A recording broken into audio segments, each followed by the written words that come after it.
上回说到湘北与丰裕的比赛宣告结束，紧接着就要面临日本高中界不败王者山王工业。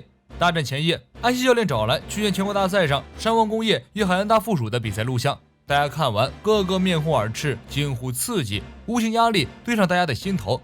另一边，比赛前夕的山王工业，虽然对手是湘北这个没有什么名气的球队，但山王的教练唐本依然没有半点懈怠，相反非常重视这场比赛。他召回了已经是大学明星球员的山王旧生们，假想他们是湘北来了一场模拟比赛。结果出人的意料，目前山王的这些学生实力更胜一筹。上届的旧生队伍已经被评为山王工业在过去10年里最出色的一队。不过以目前的情况来看，最出色的荣誉应该已经转移到后辈那里去了。队长申金一成和部分球员已经是3年级生，自他们加入以来，山王未尝一败。向田弥生特意在比赛前尾随唐本教练跟踪采访山王。山王的练习赛之后，弥生追上队长申金问道：“你们在高校界已经算得上是无敌，但你自己的心中有没有认为哪一队是你们的劲敌？”申金说道：“没有，开玩笑的，全部都是敌人。”他还向教练提出要求，再看一次湘北的比赛录像。他们认为湘北这个籍籍无名的球队不一定比山王的前辈们差，从不轻敌和自满，不断的督促自己努力进步，这就是山王能立于不败之巅的原因之一吧。安西教练和湘北这边在不断的寻找打败山王的突破点，而山王正不断的寻找自己身上有可能失败的突破点。在比赛中，没有一方是绝对可以胜出的，这是湘北用来增加自己信心的话，也是山王用来鞭策自己的话。休息室内，山王的球员围在这里，再一次仔仔细细地观看着湘北的比赛录像。他们首先分析的人物就是队长赤木。直到湘北对战丰裕的那场预赛为止，赤木每场比赛平均得分 25.3 分， 12.3次篮板， 4.0次拦截。队员们惊呼，这个数字很可观，很厉害呀。和田断言，此人在神奈川和位列5甲之内，是个攻守兼备的球员，大概是湘北的重心人物。申金说道，他是个不简单的球员，但是为何到现在仍然籍籍无名，实在让人费解。和田他有什么弱点吗？和田默不作声，泽北突然发话，我找到了。首先说进攻，虽然他在篮板之下厉害，但进攻方式颇为单调，只要针对这一点阻止他起跳，便可以牵制他。防守也一样，尽可能引他离开篮板之下的区域，在远离篮板的地方跟他决胜负。他射球区域窄，和田前辈的脸比他大，射球区域比他广阔，所以应该没问题的。和田听我一愣，我脸大吗？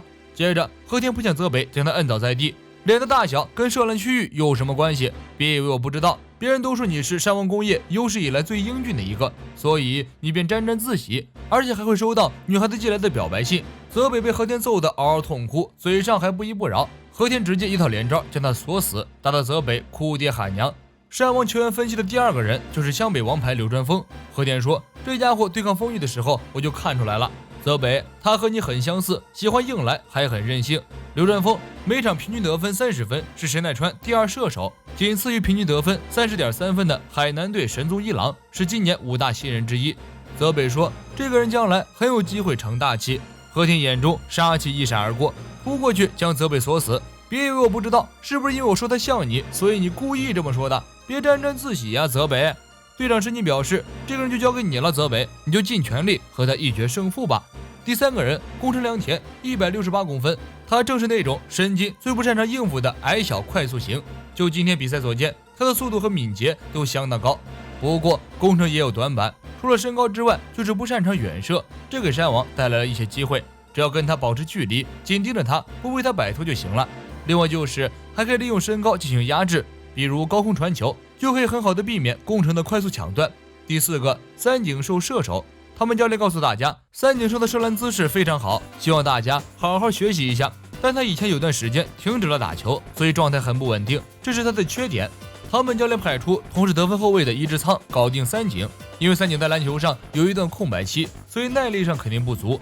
他们教练交代伊之仓砍死三井，这样三井就会拼了命的企图摆脱对手。如果他一直无法摆脱对手，那么上半场一结束，三井就会在没有发挥任何作用的前提下耗尽体力。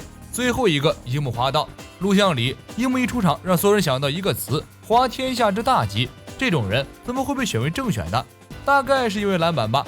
野边将广一脸无奈，我是不会让他得逞的，怎么可能让这种新人从我手底下抢篮板球？录像中樱木一招平民上篮惊呆了诸位老铁，山王的球员实在不好意思表达心中的鄙视，只好默默地说道，姑且提防他一下吧。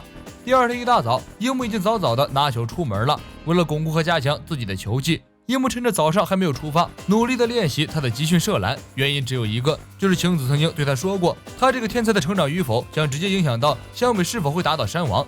别说这一大早上的训练并没有白费，天才樱木突然球感暴增，他甚至能感觉到身体在什么状态下投篮会中，什么样的感觉投篮不会中。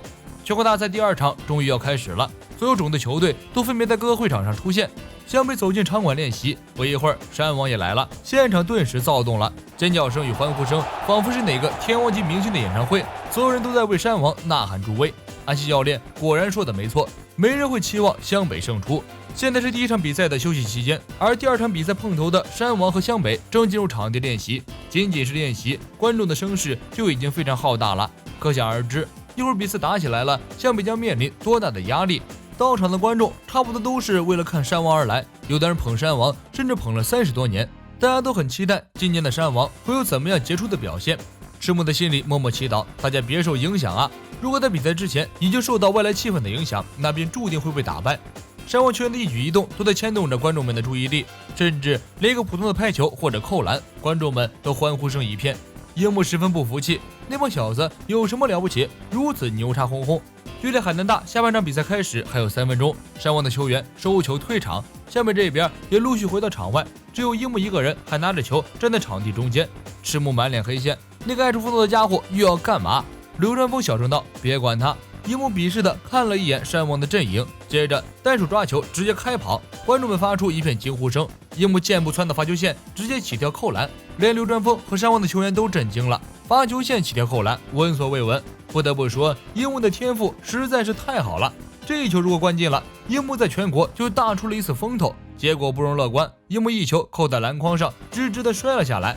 真的是滑天下之大稽，离谱的妈妈给离谱开门，离谱到家了。最后，樱木被安田和木木拖出了场外，现场观众从刚刚的惊呼改为哄笑，海南青田差点把鼻涕给笑出来，只有流川枫和山王工业的球员没有笑。和田问道：“泽北，你可以从罚球线跳到篮筐那里吗？”泽北回答：“当然不可以。”山王的人沉默了，这个红头发小子着实有点让人意外。海南大对战马公西已经接近尾声，两队的实力相差很多，毫无意外，海南大会赢下比赛。而现场观众们早就已经心不在焉，把注意力全部放在下一场山王对战湘北的比赛上了。湘北休息室里，大家仅仅是做了几分钟的热身练习而已，所有人都已经气喘吁吁，看样子大家确实是太紧张了。距离湘北对战山王的比赛开始还有最后几分钟，宫城紧张的不断跑步，想以此让自己冷静下来。安西教练提醒他说，这样跑下去，没等开始比赛呢就累趴了。宫城说，如果不走动一直站着的话，我就会想到一大堆不好的事情，对手可是山王啊。安西教练表示，虽然你和对方的控球后卫在身高上有一定差距，但你不认为这也是一种优势吗？我还以为你一直都对自己的速度和敏捷度很有信心，如果没有，就算我估计错了吧。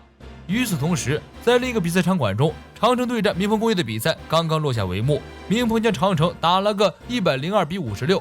还记得湘北去静冈县和长城打练习赛的时候，双方实力几乎不相上下，而民鹏工业居然把长城吊打。民鹏这个篮球经验只有1年的大块头孙仲宽是个比赤木还可怕的存在，全场个人得分50分，22个篮板球，10次抢断，这个战绩简直可怕。也许只有山王能有实力与之一战了吧。赛后，记者追上孙仲宽问道：“你认为山王工业的实力如何？”孙仲宽一脸疑惑：“山王是什么？”